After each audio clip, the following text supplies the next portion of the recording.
ஜெஃப்னாகளது நேயர்களுக்கு வணக்கம். இன்றைய நாளில் பேசுபொருளான முக்கிய விடயங்களை பற்றித்தான் இன்றைய நிழல் நிகழ்ச்சிகளை பார்க்கவிருக்கின்றோம். அந்த வகையிலே வெடுக்குநாடி மலை தொடர்பாக தேசிய மக்கள் சக்தி அரசாங்கம் எடுத்துள்ள புதிய நிலைப்பாடு, ஈரான் அமெரிக்க யுத்தத்தை தொடர்பிலே யாழ்ப்பாணத்தில் இடம்பெற்ற போராட்டம், உயிர்த்த ஞாயிறு தாக்குதல் தொடர்பாக பொதுமக்கள் பாதுகாப்பு அமைச்சர் விடுத்த அறிவிப்பு உள்ளிட்ட சில விடயங்களை பற்றித்தான் இன்றைய நிழல் நிகழ்ச்சியிலே பார்க்கவிருக்கின்றோம். அந்த வகையிலே முதலாவதாக எல்லோருக்குமே தெரிந்திருக்கும் வவுனியா வடக்கிலே உள்ள ஒரு தொன்மையான ஒரு சிவாலயம்தான் இந்த வெடுக்குநாரி ஆதிலிங்கேஸ்வரர் ஆலயம். அந்த ஆலயம் தொடர்பாகவே கடந்த சில ஆண்டுகளாகவே பல சர்ச்சைகள் ஏற்பட்டு கொண்டிருக்கின்றது. குறிப்பாக அந்த ஆலயம் ஒரு தொன்மையான ஒரு சிவ ஆலயமாக அப்பகுதி மக்களால் கருதப்பட்டு வழிபாடுகள் இடம்பெற்று வருகின்ற நிலையிலே அது பௌத்த வரலாறுடன் தொடர்பட்டது என்று சொல்லி தென்னிலங்கை தரப்புகள் இன்னொரு புறம் அது தொடர்பான திரிபடுத்தப்பட்ட கருத்துக்களை வெளியிட்டு வரும் நிலையிலே தொல்லியல் திணைக்களமும் அதற்கு ஆதரவு சேர்ப்பது போல தங்களுடைய செயற்பாடுகளை முன்னெடுத்து வருகின்றார்கள். இந்த நிலையிலே நேற்றைய தினம் இடம்பெற்ற பாராளுமன்ற அமர்வின் போது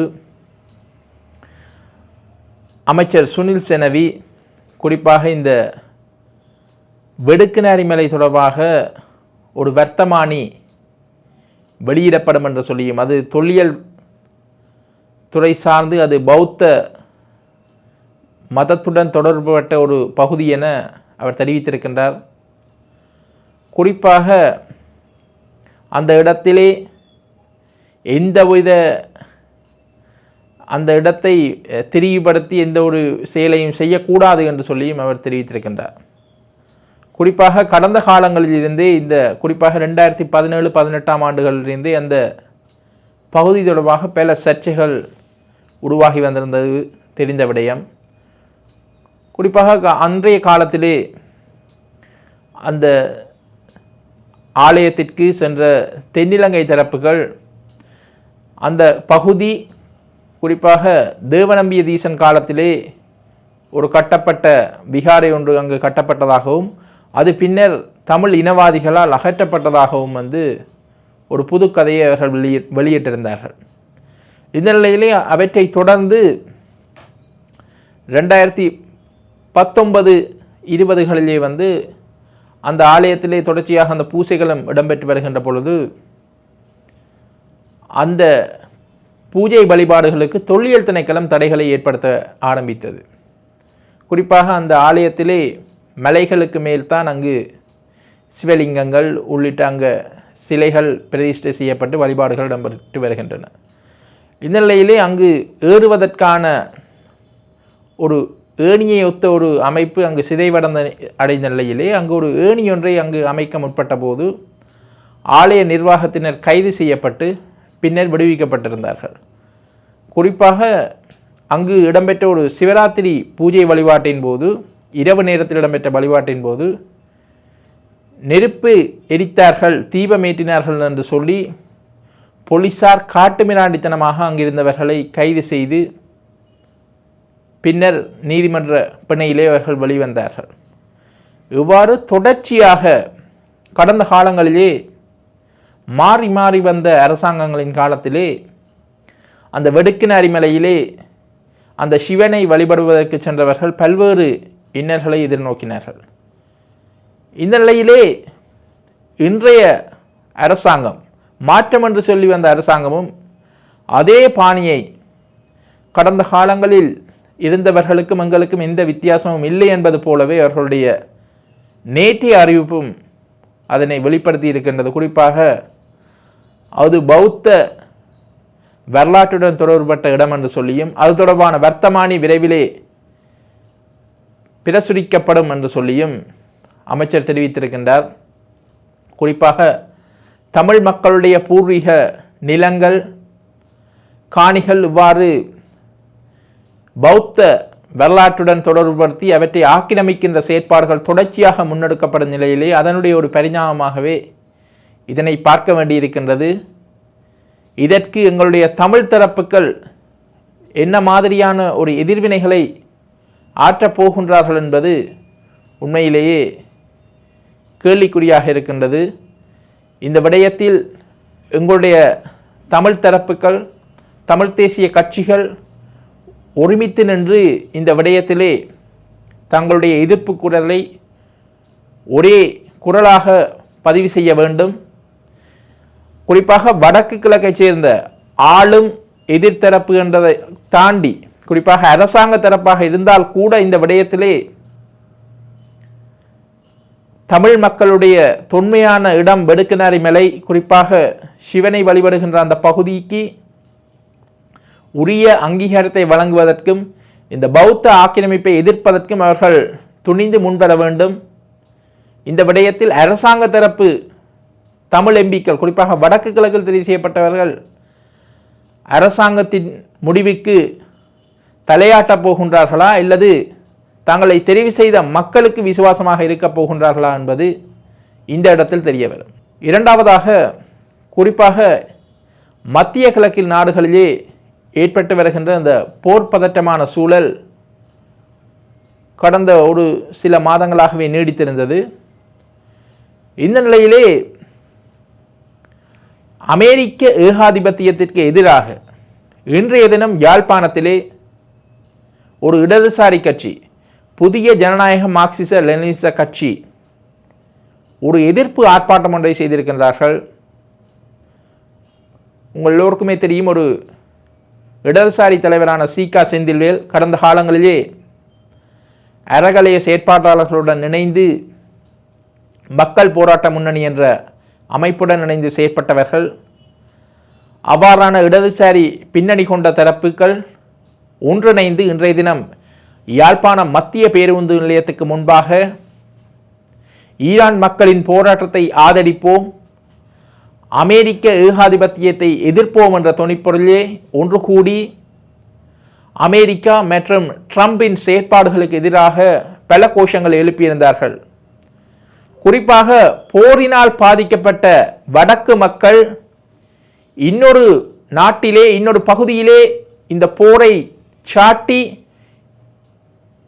மக்கள் துன்பப்படுவதற்கு அதை பார்த்தும் பாராமுகமாக இருக்கக்கூடாது என்று தெரிவித்தே இந்த போராட்டத்தை நடத்துவதாக தெரிவித்தார்கள். குறிப்பாக இலங்கை அரசாங்கம் இந்த விடயத்திலே, இந்த ஈரான் அமெரிக்க விவகாரத்திலே ஒரு அமெரிக்காவுக்கு சார்பான ஒரு நிலைப்பாட்டில் இருப்பதாகவும், ஒரு உண்மையிலேயே நிற்க வேண்டிய ஈரான் தரப்புக்கு ஆதரவாக இல்லாமல் அவர்கள் அமெரிக்காவிற்கும் இந்தியாவுக்கும் சார்பான நிலைப்பாட்டை எடுக்கின்றார்கள் என்று சொல்லி அவர்கள் அந்த போராட்டத்தின் போது விமர்சனங்களை வெளியிட்டிருந்தார்கள். குறிப்பாக இவ்வளவு காலமும் கொழும்பில் பல ஆர்ப்பாட்டங்கள் அமெரிக்க தூதரகத்துக்கு முன்பாக இடம்பெற்றிருந்தாலும் கூட யாழ்ப்பாணத்திலே இந்த அமெரிக்க ஏகாதிபத்தியத்துக்கு எதிரான ஒரு போராட்டம் இடம்பெற்றிருப்பது பலரின் கவனத்தையும் ஈர்த்திருக்கின்றது. அதே நேரம் அந்த போராட்டம் இடம்பெற்ற பகுதியிலே பெருமளவு போலீசார் குவிக்கப்பட்டிருந்தார்கள். இந்த போராட்டம் குறிப்பாக ஒரு அமெரிக்காவுக்கு எதிரான போராட்டம் என்பதால் அங்கு ஏதாவது ஒரு பதட்டமான சூழல் ஏற்படும் என்ற நிலை கருதியோ என்னவோ தெரியவில்லை, அங்கு அதிகளவான போலீசார் பிரசன்னமாகியிருந்தார்கள். இந்த நிலையிலே இந்த போராட்டம் யாழ்ப்பாணத்திலும் இடம்பெற்றிருக்கின்றமை பலரின் கவனத்தையும் ஈர்த்திருக்கின்றது. மூன்றாவதாக, உயிர்த்த ஞாயிறு தாக்குதல் இடம்பெற்று 2019ஆம் ஆண்டு அந்த உயிர்த்த ஞாயிறு தாக்குதல் இடம்பெற்றிருந்தது. குறிப்பாக அந்த ஒரு ஆட்சி மாற்றம் ஒன்றை ஏற்படுத்துவதற்காகத்தான் அந்த உயிர்த்த ஞாயிறு தாக்குதல் மேற்கொள்ளப்பட்டதாக பல தரப்புகளாலும் சந்தேகங்கள் எழுப்பப்பட்ட நிலையிலே அந்த உயிர்த்த ஞாயிறு தாக்குதலுடன் தொடர்புபடுத்தி பிள்ளையான், சுரேஷ் சாலை போன்றவர்கள் கைது செய்யப்பட்டதாக தகவல்கள் வெளியாகியிருந்தன. ஆனபோதிலும் கூட சுரேஷ் சாலை கைது செய்யப்பட்டது உயிர்த்த ஞாயிறு தாக்குதல் விவகாரத்தில் சம்பந்தப்பட்டது என்று சொல்லி போலீசார் அறிவித்த போதும் கூட பிள்ளையானுடைய கைதிலே உயிர்த்த ஞாயிறு தாக்குதலை வெளிப்படையாக அவர்கள் தெரிவிக்கவில்லை. இந்த நிலையிலே நேற்றைய தினம் பாராளுமன்றத்திலே உரையாற்றிய பொதுமக்கள் பாதுகாப்பு அமைச்சர் ஆனந்த விஜயபால 2019ஆம் ஆண்டு இடம்பெற்ற உயிர்த்த ஞாயிறு தாக்குதல் 2017ஆம் ஆண்டிலிருந்தே திட்டமிடப்பட்டது என்று சொல்லி ஒரு புதிய தகவலை வெளியிட்டிருக்கின்றார்.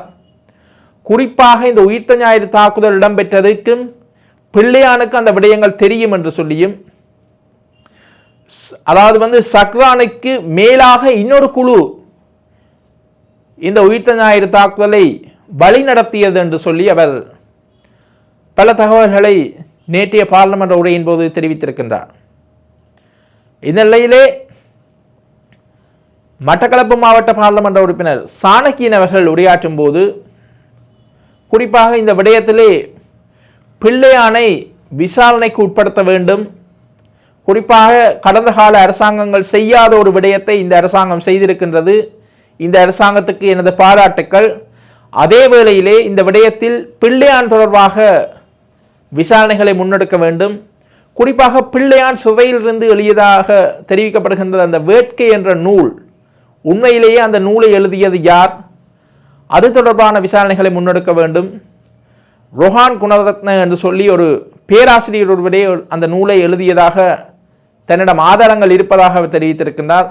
இந்த நிலையிலே இந்த உயிர்த்த ஞாயிறு தாக்குதல் தொடர்பாக பிள்ளையானிடம் விசாரணைகள் மேற்கொள்ள வேண்டும் என்று சொல்லியும் பல தகவல்களை சாணக்கியன் வெளிப்படுத்தி இருக்கின்றார். இதே வேளையிலே குறிப்பாக கடந்த காலங்களிலே சுரேஷ் சாலேவின் கைது மற்றும் பிள்ளையானின் கைதுக்கு எதிராக கடுமையாக கோஷங்களை எழுப்பிய உதய கம்மன்பில, சரத் வீரசேகர போன்ற தரப்புகள் இதனால் கடும் அதிருப்தி அடைந்திருப்பதாக அறிய முடிகின்றது. குறிப்பாக இந்த ஈஸ்டர் தாக்குதல் இடம்பெற்று தற்போது 7 ஆண்டுகள் நிறைவடைய இருக்கின்ற நிலையிலே இந்த அரசாங்கத்தினுடைய செயற்பாடுகள் எவ்வாறாக அமையப் போகின்றது என்று சொல்லி பலரின் எதிர்பார்ப்பும் காணப்படுகின்றது. பார்ப்போம் இந்த விடயத்தில் அவர்கள் என்ன செய்ய போகின்றார்கள் என்று சொல்லி. இறுதியான விடயம் என்னவென்று சொன்னால், தமிழ் தேசிய கட்சிகளை ஒருங்கிணைத்து தமிழ் சட்டத்தரணிகள் பேரவை அமைப்பினால் ஒரு கலந்துரையாடல் ஒன்று நடைபெற்றிருந்தமை உங்களுக்கு தெரிந்த விடயம். அதனுடைய 2வது கலந்துரையாடல் நேற்றைய தினம் கொழும்பிலே உள்ள ஒரு தனியார் விடுதி ஒன்றிலே இடம்பெற்றிருக்கின்றது. குறிப்பாக இந்த தேசிய மக்கள் சக்தி அரசாங்க காலத்திலே ஒரு புதிய அரசியலமைப்பு தொடர்பான பேச்சுக்கள் எழுந்து வரும் நிலையிலே தமிழ் மக்களுக்கான தீர்வு என்ன விடயம் முன்வைக்கப்பட வேண்டும் என்ற விடயத்திலே தமிழ் கட்சிகள் தமிழ் தரப்புகளிடையே ஒரு ஒருமித்த கருத்தை ஏற்படுத்தும் நோக்கிலே தமிழ் சட்டத்தரணிகள் பேரவை என்ற அமைப்பினால் ஒரு கலந்துரையாடல் இடம்பெற்றது. அதனுடைய ஒரு 2வது சந்திப்பு தான் நேற்று நடைபெற்றது. அந்த கூட்டத்திலே இலங்கை தமிழரசு கட்சி, ஜனநாயக தமிழ் தேசிய கூட்டணி, தமிழ் தேசிய மக்கள் முன்னணி, தமிழ் மக்கள் கூட்டணி என்று சொல்லி தமிழ் தேசிய அரசியல் பரப்பிலே அங்கம் வகிக்கின்ற தமிழ் கட்சிகள், பாராளுமன்ற உறுப்பினர்கள், கட்சி தலைவர்கள் என்று சொல்லி முக்கியமான தலைவர்கள் பங்கேற்றிருந்ததுடன் தமிழ் சட்டத்தரணிகள் பேரவையினுடைய சட்டத்தரணிகள், சட்ட ஆய்வாளர்கள், சட்ட நிபுணர்கள், சட்டத்துறை சார்ந்த பலரும் அந்த கலந்துரையாடலிலே பங்கேற்றிருந்தார்கள். அந்த கலந்துரையாடலிலே குறிப்பாக தமிழ் மக்களுக்கான தீர்வு என்ற விடயத்திலே ஒரு ஒருமித்த நிலைப்பாடு, ஒரு இணக்கம் எட்டப்பட்ட நிலையிலே அதனை தழுவிய வகையிலே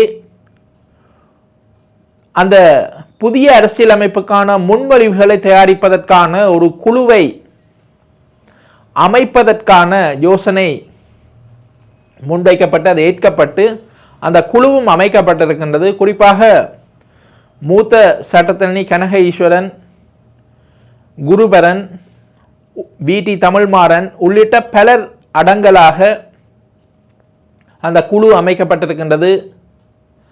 குறிப்பாக அந்த தமிழ் சட்டத்தரணிகள் பேரவை என்ற அமைப்பின் ஒருங்கிணைப்பாளர்களாக ரணிதா ஞானராஜா மற்றும் ஜூட் தினேஷ் ஆகியோர் அந்த குழுவிற்கு ஒத்திசைத்து செயற்படுவார்கள் என்று சொல்லியும், குறிப்பாக 5 6 வரையான சட்டத்தரணிகள் அந்த குழுவிலே அங்கம் வகிப்பார்கள் என்று சொல்லியும், அதற்கு மேலதிகமாக அந்த கலந்துரையாடலில் பங்கேற்ற தமிழ் கட்சிகளிலிருந்து ஒவ்வொரு பிரதிநிதிகளும் அந்த குழுவிலே அங்கம் வகிக்க முடியும் என்று சொல்லி தீர்மானிக்கப்பட்டிருக்கின்றது. அதே வேளையிலே அந்த கூட்டத்தில் எட்டப்பட்ட இன்னொரு முடிவு என்னவென்று சொன்னால், இதுவரை காலமும் தமிழ் மக்களுக்கான தீர்வு என்று சொல்லி அரசியல் கட்சிகளாலும் பல்வேறு அமைப்புகளாலும் பல முன்மொழிவுகள் முன்வைக்கப்பட்டிருந்தாலும் கூட, இனிவரும் காலங்களில் இந்த தமிழ் சட்டத்தரணிகள் பேரவையினால் தயாரிக்கப்படுகின்ற ஒரு வரைவைத்தான் எதிர்வரும் காலங்களிலே தமிழ் மக்களுக்கான முன்மொழிவு என்று சொல்லி வரும்போது, அது அரசாங்க கலந்துரையாடல்களாக இருக்கலாம், என்னவாக இருந்தாலும் அவற்றிலே அதை மாத்திரம்தான் முன்மொழிய வேண்டும் என்ற ஒரு கருத்து முன்வைக்கப்பட்ட நிலையில் அதற்கும் அங்கு பங்கேற்ற கட்சிகள் இணங்கி இருப்பதாக தமிழ் சட்டத்தரணிகள் பேரவையினுடைய ஒருங்கிணைப்பாளர்கள் அறிவித்திருக்கின்றார்கள். பார்ப்போம். இந்த விடயத்திலே குறிப்பாக இந்த அரசியல் தரப்புகள் மாத்திரமே அந்த கலந்துரையாடலில் பங்கேற்றுள்ளதாகவும், குறிப்பாக சட்டத்தரணிகள், சட்டத்துறை சார்ந்தவர்கள் மற்றும் அரசியல் துறை சார்ந்தவர்கள் மாத்திரமே அந்த கலந்துரையாடலில் பங்கேற்றுள்ள நிலையிலே, இன்னொரு புறத்திலே சிவில் சமூகங்கள் இணைந்து, குறிப்பாக உங்களுக்கு தெரியும், சில தினங்களுக்கு முன்னர் யாழ்ப்பாணத்திலே வட்டுக்கோட்டை தீர்மானம் நிறைவேற்றப்பட்டு 50 ஆண்டுகள் பூர்த்தியாகின்ற நிலையிலே வட்டுக்கோட்டை 50 எழுச்சி மாநாடு என்ற தலைப்பிலே யாழ்ப்பாணத்தில் ஒரு மாநாடு ஒன்றை நடத்த திட்டமிட்டிருக்கின்றார்கள். குறிப்பாக இந்த தமிழ் மக்களுக்கான தீர்வு என்ற விடயம் தொடர்பாக அதிகம் பேசப்படும் காலத்திலே இவ்வாறான முயற்சிகள் தற்போது பேசுபொருளாகி இருக்கின்றது. பார்ப்போம். இந்த விடயத்தில் தமிழ் தரப்புகள் ஒருமித்து ஒரே குரலில் தங்களுடைய கோரிக்கை, குறிப்பாக இந்த வட்டுக்கோட்டை தீர்மானம் என்று வருகின்ற போது தனித்தமிழீழம்தான் தீர்வு என்ற ஒரு நிலைப்பாடு தான் அந்த 1976ஆம் ஆண்டு முன்வைக்கப்பட்டிருந்தது. அந்த வகையிலே தற்போது பெரும்பாலான தமிழ் கட்சிகள் சாத்தியமான சுயநிர்ணயம், சமஷ்டி, தாயகம், தேசியம், சுயநிர்ணயம் என்ற அடிப்படையிலே ஒரு தீர்வை வலியுறுத்துகின்றார்கள். இந்த நிலையிலே குறிப்பாக இந்த இனி வருகின்ற அரசாங்கங்கள் இந்த விடயங்களுக்கு சம்மதம் தெரிவிக்குமா அல்லது ஒற்றையாட்சிக்குள் முடக்குகின்ற வேலையைத்தான் செய்யுமா என்பதை பொறுத்திருந்தே பார்க்க வேண்டியிருக்கின்றது. இன்றைய நாளில் பேசப்படான முக்கிய விடயங்களை பற்றி நிழல் நிகழ்ச்சியிலே பார்த்தோம். மேலும் பல முக்கியமான விடயங்களுடன் மற்றொரு காணொளியில் உங்களை சந்திக்கும் வரை உங்களிடமிருந்து விடைபெறும் நான் உங்கள் கலைமதன். நன்றி, வணக்கம்.